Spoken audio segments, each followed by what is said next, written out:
Hi everyone, आप सभी को जीके एग्जाम में बहुत बहुत स्वागत है। आज हम लोग इस वीडियो में टॉप साइंस के 60 से 70 क्वेश्चन देखने वाले हैं बिहार डीएलएड के लिए। तो चले हम लोग स्टार्ट करते हैं पहला प्रश्न से। पहला प्रश्न यहाँ पर है कि कार्बन किसका क्रिस्टलीय रूप होता है? तो हीरा का होता है। फास्फोरस को किस में रखा जाता है? तो जल में रखा जाता है फास्फोरस को। मोनोजाइट किसका है? तो थोरियम का है। दाब बढ़ने पर बर्फ का गलनांक क्या होता है? तो घटता है।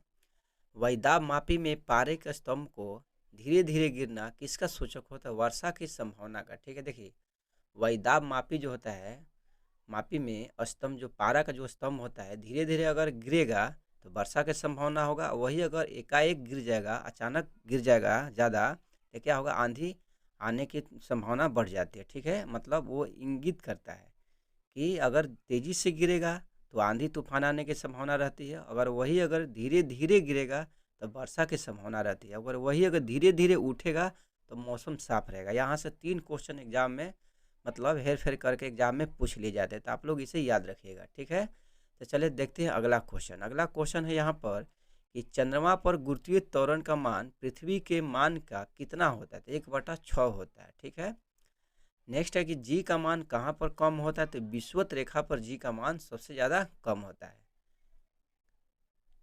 चलिए अगला क्वेश्चन है यहाँ पर कि जी का मान कहाँ पर अधिक होता है? तो ध्रुवों पर अधिक होता है। जी का मान विषुवत रेखा पर क्या होता है? कम होता है। पृथ्वी के केंद्र पर अगर बात करें जी का मान क्या होता है? तो 0 होता है। देखिए 3 क्वेश्चन है ना, यहाँ से एग्जाम में बहुत बार पूछा जाता है, तो इसे आप लोग याद जरूर रखिए। ठीक है, देखिए इसे याद करना आसान है। जी का मान कहाँ पर कम होगा? तो विषुवत रेखा पर कम होगा। और ध्रुवों पर जी का मान ज़्यादा होगा। और पृथ्वी के केंद्र पर जी का मान क्या होगा? 0 होगा। ठीक है, प्राचीनतम सिक्के को क्या कहा जाता है? तो आहत सिक्के कहा जाता है। शुंग वंश का अंतिम शासक कौन था? तो देवभूति था। अगला क्वेश्चन है कि मुद्रास्फीति बढ़ने से किसको लाभ होता है? तो ऋणी को लाभ होता है मुद्रास्फीति बढ़ने से। हिंदू वृद्धि दर किस वृद्धि दर से संबंधित है? तो राष्ट्रीय आय से संबंधित है हिंदू वृद्धि दर। नेक्स्ट है कि वर्तमान में भारत की राष्ट्रीय आय में किस क्षेत्र का सर्वाधिक योगदान है? तो सेवा क्षेत्र का सर्वाधिक योगदान है। चलिए अगला क्वेश्चन है कि पनडुब्बी के अंदर एवं बाहर देखने के लिए किसका प्रयोग किया जाता है? तो पेरिस्कोप का प्रयोग किया जाता है। नेक्स्ट है कि तड़ित चालक का आविष्कार किसने किया था? तो बेंजामिन फ्रैंकलिन ने किया था तड़ित चालक का आविष्कार। नेक्स्ट है कि प्राथमिक सेल क्या है होता है? तो शुष्क सेल होता है प्राथमिक सेल। शुष्क सेल में संग्रहित ऊर्जा कौन सी होती है? तो रासायनिक ऊर्जा होती है। शुष्क सेल में संग्रहित कौन सी ऊर्जा होती है? तो रासायनिक ऊर्जा होती है। अगला है कि डायनेमो परिवर्तित करता है। देखिए डायनेमो जो होता है यांत्रिक ऊर्जा को विद्युत ऊर्जा में बदल देता है। कौन? डायनेमो। अशोक का कौन सा अभिलेख सबसे लंबा अभिलेख है? तो 7वां अभिलेख जो है अशोक का सबसे लंबा अभिलेख है। चलिए नेक्स्ट है कि दिलवाड़ा का जैन मंदिर कहाँ पर स्थित है? तो माउंट आबू में स्थित है दिलवाड़ा का जैन मंदिर। चलिए अगला क्वेश्चन है यहाँ पर कि पृथ्वी के लिए पलायन वेग का मान कितना होता है? तो 11.2 किलोमीटर प्रति सेकेंड होता है। ठीक है, पृथ्वी का पलायन वेग होता है। चुंबक का चुंबकत्व कैसे खत्म हो सकता है? देखिए पीटने से या गर्म करने पर चुंबक का चुंबकत्व जो होता है खत्म हो सकता है। अस्थायी चुंबक किससे बनाया जाता है? तो इस्पात से बनाया जाता है अस्थायी चुंबक।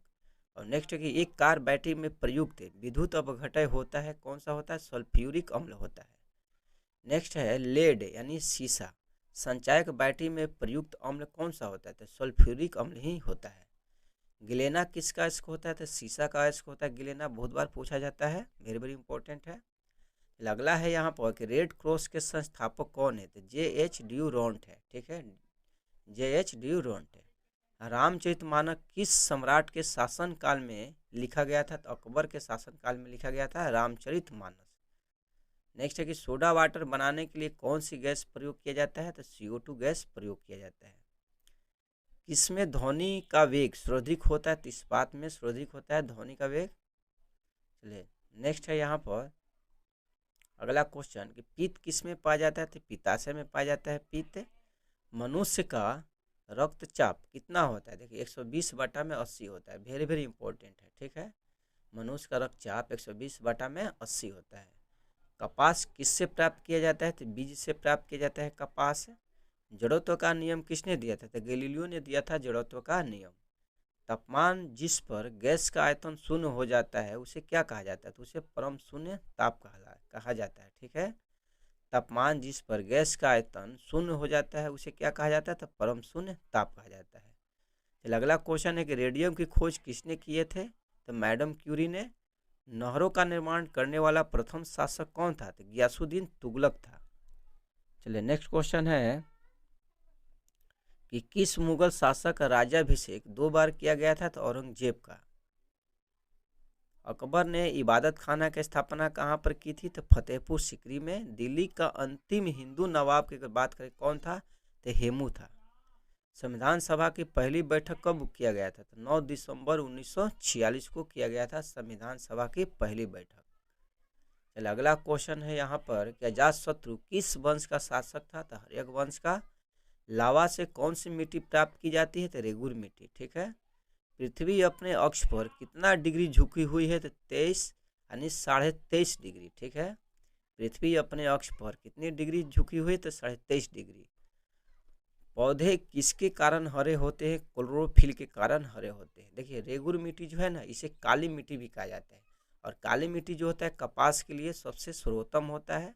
और काली मिट्टी का विस्तार सबसे ज़्यादा कहाँ पाया जाता है? तो गुजरात महाराष्ट्र के साइड में काली मिट्टी का विस्तार सबसे ज़्यादा पाया जाता है। चलिए अगला क्वेश्चन है यहाँ पर कि बिजली में लगी आग को बुझाने के लिए किसका प्रयोग किया जाता है? कार्बन टेट्राक्लोराइड का। नेक्स्ट है यहाँ पर रॉकेट में प्रयुक्त होने वाला ईंधन क्या कहलाता है? तो प्रणोदक कहा जाता है। ठीक है। पेंसिल का शीशा बनाने में किसका प्रयोग किया जाता है?